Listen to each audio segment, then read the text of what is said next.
All right, hey there everybody, Rachel here, and I want to talk to you about who sets the value for your home.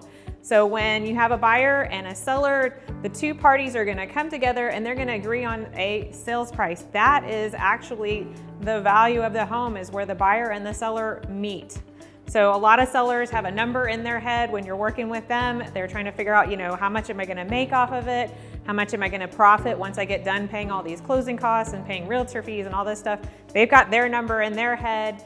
The buyer has their number in their head because they're thinking, what's my monthly payment going to be when I get into this house? And so somewhere in the middle, we're going to have to come together and agree on that.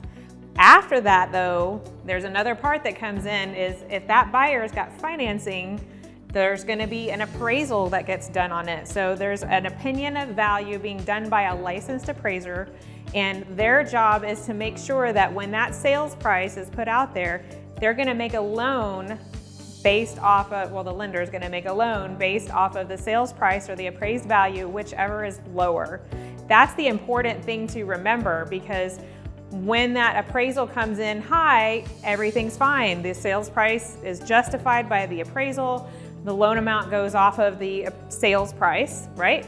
But if there's a downside in the market and we've got a value that comes in lower than the sales price, well, now that loan amount's going to get calculated off of that appraised value instead of off of the sales price. Now we've got a gap to make up, and so now we're going to have some negotiating going on there. So the actual value is going to be determined really off of that appraisal. That's going to be the driving factor. So when you're pricing that home for your buyer or for your seller, when they're putting it on the market, make sure you're factoring in reasonable comps from the neighborhood, so that you are giving everybody a reasonable expectation and you don't get so far out of whack with reality that it won't be able to be justified by the appraisal.